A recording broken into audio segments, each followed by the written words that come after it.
खूप दिवसापासून माझ्या मुलीची इच्छा होती की छोले भटुरे खावे, तर म्हटलं आज तिची इच्छा पूर्ण करावी. तर इथे 100 ग्रॅम छोले मी भिजवलेले आणले होते. तुम्ही जर घरी भिजवणार असाल तर रात्रभर पाण्यामध्ये भिजवा, किंवा जर अगदीच कमी वेळ असेल तर गरम पाण्यामध्ये निदान 2 तास तरी ते भिजत ठेवा. तर इथे हे छोले आता आपण 2-3 पाण्याने स्वच्छ धुवून घेऊया.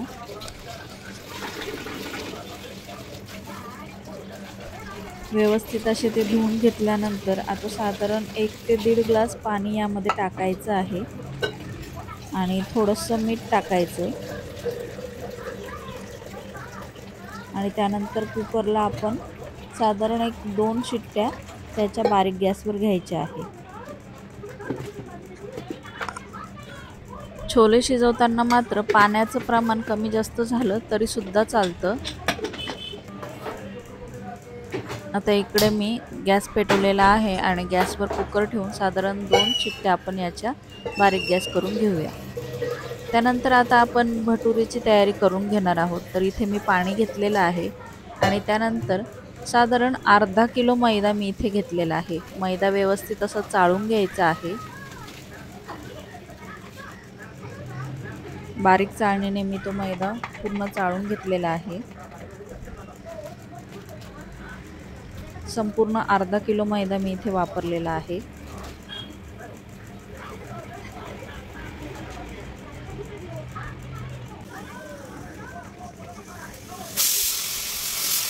आता इथे अर्धा किलो मैदा माझा पूर्णपणे चाळून झालेला आहे. त्यामध्ये सुद्धा आपण घालणार आहोत चवीनुसार मीठ आणि त्यानंतर आपल्याला इथे वापरायचं आहे बेकिंग सोडा न वापरता बेकिंग पावडर. तर अर्धा चमचा मी इथे बेकिंग पावडर वापरलेली आहे आणि साधारण 50 ग्रॅम दही मी इथे घेतलेलं आहे. तर आता यामध्ये दही सुद्धा वापरायचं आहे. तर हे संपूर्ण दही मी यामध्ये घातलेलं आहे. दही वापरणं आपल्याला गरजेचं आहे. दही स्किप करू नका. जर तुम्ही दही स्किप केलं तर तुमचे भटुरे खाताना अगदी कडक होतील. त्यामुळे दही अजिबात स्किप करू नका. आणि 1 चमचा साखरसुद्धा मी इथे वापरलेला आहे. त्यामुळे दह्याचं जी काही आंबटपणाची टेस्ट असते ती साखर बॅलन्स करते. त्यानंतर आता व्यवस्थित असं थोडं थोडं पाणी घालून आपण हे रेग्युलर पीठ भिजवतो तसं पीठ भिजून घ्यायचं आहे. पण हे कडक भिजवायचं नाही आहे. थोडंसं मऊ असं हे पीठ आपल्याला भिजवायचं आहे. तर तुम्ही बघू शकता हळूहळू मी थोडं थोडं पाणी वापरून हे पीठ व्यवस्थित असं भिजून घेणार आहे. त्यानंतर आता इथे आपण थोडंसं तेलाचा वापर करायचा आहे आणि तेल लावून सुद्धा व्यवस्थित असं हे पीठ भिजवून घ्यायचं आहे. तर आता पीठ भिजून झालेलं आहे आणि मी एका भांड्यामध्ये काढून घेतलेलं आहे आणि साधारण अर्धा ते 1 तास हे आपण साईडला ठेवूया. तर इथे मी यावर झाकण ठेवून हे तासभरासाठी साईडला ठेवलं होतं.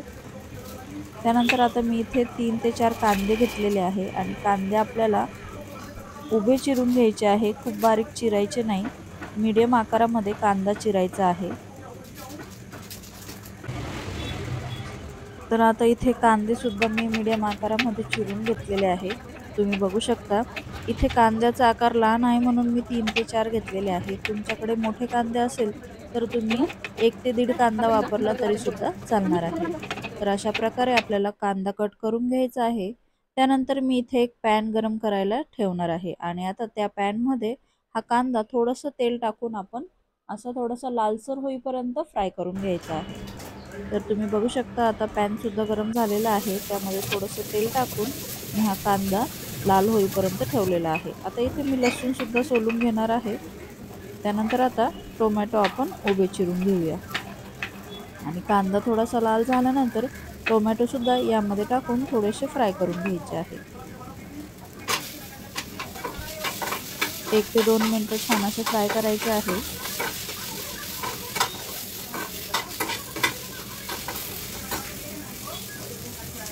त्यानंतर आता कोथिंबीर आपण धुवून घेऊया आणि एका मिक्सरच्या भांड्यामध्ये कोथिंबीर आणि ज्या लसणाच्या पाकळ्या होत्या त्यासुद्धा यामध्ये घालून घेऊया आणि सोबतच आता आपण जो कांदा आणि टोमॅटो घेतला होता तो सुद्धा यामध्ये घालून घेऊया. थोडेसे आल्याचे कापसुद्धा घालूया आणि आता मी इथे एक ओलं खोबरं घेतलेलं आहे आणि ते सुद्धा बारीक किसून घ्यायचं आहे. जर तुम्हाला ओलं खोबरं वापरायचं नसेल तर तुम्ही इथे सुकं खोबरंसुद्धा वापरू शकता, पण सुकं खोबरं तुम्हाला थोडंसं तव्यावर पुन्हा फ्राय करून घ्यावं लागेल. तर आता त्याचं वाटण करून घ्यायचं आहे आणि त्यानंतर इथे मी वरण भाताचा कुकरसुद्धा लावायला घेतलेला आहे. तर डाळ आणि तांदूळ व्यवस्थित असे दोन्ही डब्यामध्ये घेतलेले आहे आणि स्वच्छ धुवून आता कुकरसुद्धा लावून घेणार आहे.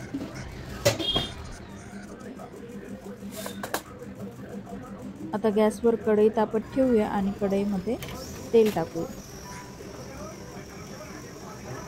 आणि आपण जे मगाशी वाटण केलं होतं ते सुद्धा आता तयार आहे. ते वाटण आपण कढईमधलं तेल तापल्यानंतर त्यामध्ये टाकून घेऊया.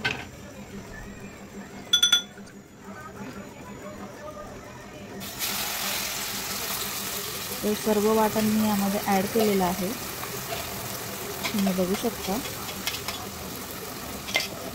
आणि 4 ते 5 मिनटं व्यवस्थित असं हलवून घ्यायचं आहे. त्यानंतर बारीक गॅस करायचा आहे आणि हा मसाला छान तेल सुटेपर्यंत आपल्याला तळून घ्यायचा आहे. त्यामध्ये घालूया थोडीशी हळद, त्यानंतर घालूया लाल तिखट. लाल तिखट तुम्ही तुमच्या आवडीनुसार कमी जास्त करू शकता. त्यानंतर थोडासा गरम मसाला आणि सोबतच घालूया छोले मसाला.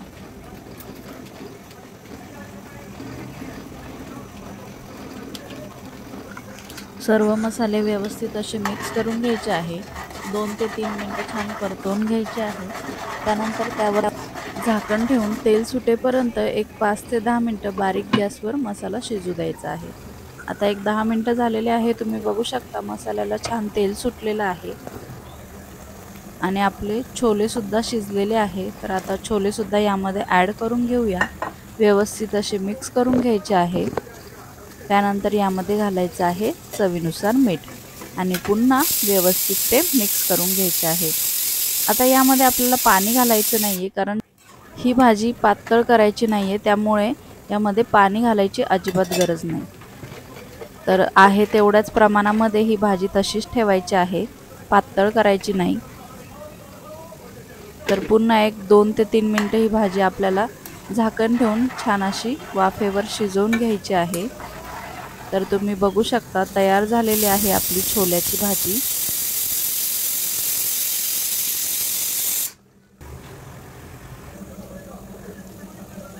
छान असं तेल सुटलेलं आहे आपल्या भाजीला.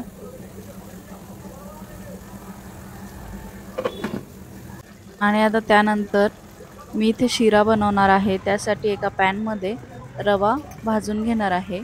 त्यावर थोडंसं तूप टाकलेलं आहे आणि छान 2 ते 3 मिनटं बारीक गॅसवर रवा थोडासा लाल होईपर्यंत हा व्यवस्थित असा भाजून घेणार आहे. आता रवा छान भाजून झालेला आहे. त्यानंतर मी इथे गरम पाणी घेतलेलं आहे. साधारण 1 ते 1.5 ग्लास इथे गरम पाणी वापरलेलं आहे आणि सोबतच टाकलेली आहे 1 वाटी साखर. त्यानंतर हे सगळं मिश्रण व्यवस्थित असं मिक्स करून घ्यायचं आहे आणि एक 5 ते 7 मिनटानंतर तुम्ही बघू शकता आपला शिरासुद्धा तयार झालेला आहे.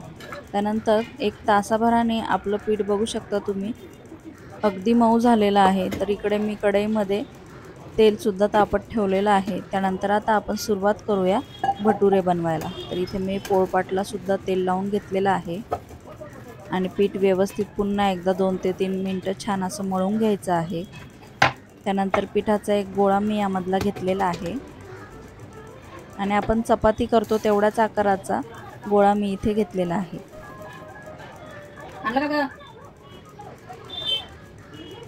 तर आता आपण हे लाटून घेणार आहोत. थोडासा मैदा लावत लाटायचा आहे. इथे मैदा घेतलेला आहे आणि व्यवस्थित असं हलक्या हाताने लाटून घ्यायचं आहे. आता आपलं तेलसुद्धा तापलेलं आहे. गॅस बारीक करायचा आहे आणि हळूवारपणे हे भटुरे त्यामध्ये सोडायचे आहे. तर तुम्ही बघू शकता अगदी चपातीच्या आकाराचं एवढे आपल्याला हे भटुरे लाटून घ्यायचे आहे. दोन्ही साईडनी व्यवस्थित छान असे तळून घ्यायचे आहे. तर तयार झालेले आहे आपले भटुरे. तर कसा वाटला तुम्हाला आजचा व्लॉग? यामध्ये मी तुम्हाला छोले भटुरे कसे बनवायचे ते दाखवलेलं आहे आणि सोबतच एका साईडने मी शिरा आणि वरण भात सुद्धा केला होता, त्यामुळे तो सुद्धा व्हिडिओ तुम्हाला इथे मी दाखवलेला आहे. तर पुन्हा भेटूया एका नवीन व्हिडिओमध्ये नवीन रेसिपी सोबत. तोपर्यंत धन्यवाद.